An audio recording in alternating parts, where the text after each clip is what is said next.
our topic is about new beginnings. Yeah, kind of like it's a new year, so let's talk about, you know, a lot of people make New Year's resolutions in the new year, so we think that everyone, including ourselves, and we'd like to you to do this with us, is to create a list, a mate list, or a lover list, or whatever you want to call it, a man list, woman list, but a list of the kind of person that you want to attract and you want to have in your life. So I actually did that. It's kind of funny because I teach kind of this stuff, and I just would facilitate other people writing lists. I actually never did it myself, so I finally did it. And I sent it out to everyone, a lot of my friends. It's actually a good practice to do as well, is to write it up, send it out, get it out from you, but get it out to others and speak what you want as well. So, I don't know. Valerie did a list that was quite different from mine. Mine was kind of just a list of, you know, how tall he is and if he plays a guitar or not, or, you know, all these little things that I want. It's really statistical. Yeah, it was. And your list, when you sent it to me, was quite different, so I'd like you to share what you... Well, that particular list emanated because from my sisters challenging me. My sister has always been the kind of person who makes a 5-year goal, you know, and she's very goal-oriented, and I'm a fly-by-the-seat-of-my-pants girl. And so she asked me, what do you want? What is it you're looking for? Right. And I realized at that particular moment that I was, you know, 40-something. Excuse me. And I never really articulated what it is I wanted. And so I sat down and just wrote what I need in my life to make me flourish, you know. Right.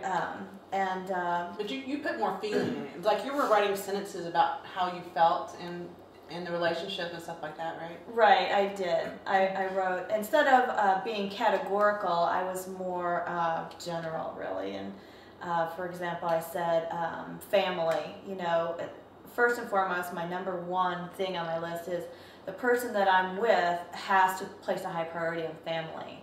Huge, because that's huge for me. All you have to do is walk into my home and see all the pictures everywhere to know that that's where my heart lies. And so they have to want to create a flourishing entity. So it's not just every man for himself in a relationship. Right. It's more of a commitment to family and seeing that, you know, flourish. But you kind of painted a picture. Like you painted a picture of you're washing the dishes, and then the kids are doing their homework, and he's doing the computer work or whatever. I mean, you painted like a picture. I thought that was really neat. So that's something you might think of doing, is not only writing just a list. And, you know, there's different ways of doing lists. You know, a friend of mine, Jessica, she said, well, there's different, everyone has their kind of opinions about how the list should be done. So some people would be like just writing lists, but mostly just get a list done, I would say. Yeah, start somewhere. Get an idea of what you want, because if you don't, you're going to attract all sorts of stuff, and that is what I did. I attracted this guy and that guy, and they were wildly different. If you look at them, this guy is super successful in business and really bad at interpersonal relationships. And this guy over here he's just good looking.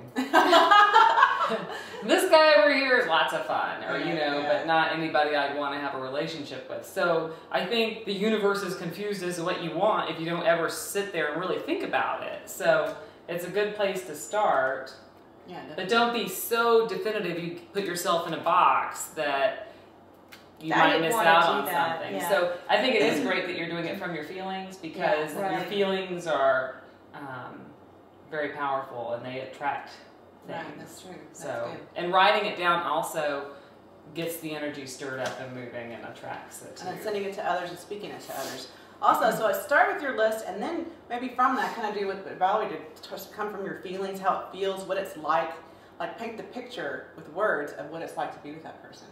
And how you feel, yeah. And another thing you can do is you might have like a must-have section. Like there's just some things that you just are like non-negotiable. They must have this. Well, his butt must be bigger than yours, or he must weigh more than you do. Definitely. Something like that or something. Yeah, mine was only 10 long. It was my top 10 list. Right. So all of those are must-haves as far as I'm concerned. Right. Yeah, we're not negotiating on them.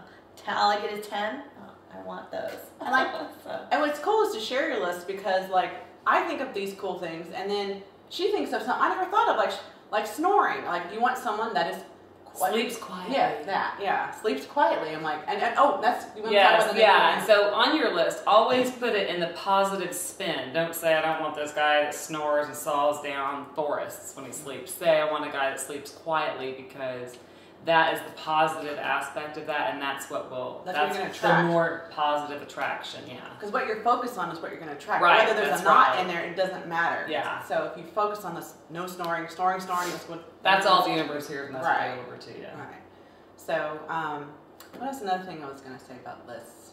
Oh yeah, I was going to talk about once you get your list, you might think, well, I might be a little bit too narrow, and maybe I need to widen it a little bit, and maybe they don't have to be 6 foot. Maybe they could be 5'10" or something. Yeah, or, if you're 5 foot something. nothing, they don't have to be 6 feet. Now, if you are 6 feet, and you don't mind a short guy, then it doesn't matter. But Right. right, and it's not like you have to make the list today and it can never change. This is for now. What do you want? Right. It's a great starting point that's completely,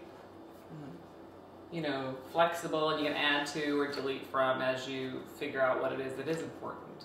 And it gives you a focus too for the year, And that's a good point. Jumping off point. Also, when I talk to my workshop people is, when you're deciding to buy a new car, and you start looking, you actually finally decide what you're going to buy or what you want to get.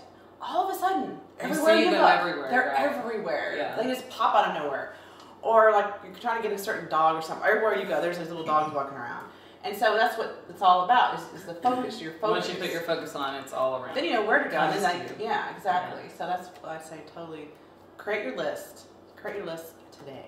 And one thing, after you get your list, pay attention to what comes into your space, because I was so oblivious. I would be like, oh. And there'd be 3 or 4 guys that were interested, and I didn't even notice, And give them a first chance. If they're not everything on your list, go out with them anyway, because they might just surprise you. Or they might get you something else to put on the list that you didn't think about. Yeah. So be open-minded. You're not going to marry the guy on the first date. It's only an hour out of your life. I would also say that's a good point, Karen, is looking at every relationship you're in as a great learning experience. Right. Okay, I definitely don't want that, so I'm True. going to say this is what I do want. You kind of get, but he had these great things, like this guy, that last guy I dated. He had great, amazing things. Like, I just wrote those all on my list. I think I was so inspired by those 2 guys. The one guy that was passionate, with me, but yet, otherwise is not so Emotionally fabulous. drip. Right. And but the other guy who's like so fabulous with you, so you just see all the things, kind of think back to your last relationships that were great, or the things that you didn't like, and then of course put the positive spin on them as well. And what else? You had some other thing. Right. So don't be bummed out that you dated an idiot. Yeah. Just put the We've all opposite of dated that. the idiot. Yeah. Yeah. As long as you don't continue to date idiots. Yeah, let's cut it down. That's what I was going to 2009. say. And that's what you need to do next is, once you have your list, you start dating people, go back to your list and kind of look through. Are they like fitting my list? Yeah, I've abandoned my list. I have, and then I went back and looked at it and thought, what was I? Right. And if the first thing off, if they are like anything off the list, just have a good time in that night, but just don't have a second date with them. Because I have done that. I've had a second date with them. I was sitting there in this one instance I'm thinking about. I was like, oh my God, I am never going out with him again. Then he asks me out, and I'm like, oh. He's like, would you like to go out again? I'm like, okay. Why did I say that? I don't want to go out with him. But I couldn't say no. So be able to say no in a very gracious, Yeah. I don't know, Practice because it I'm on ahead the of time. spot. Yeah, okay. Well, practice it ahead of time, maybe, like how to get out of it.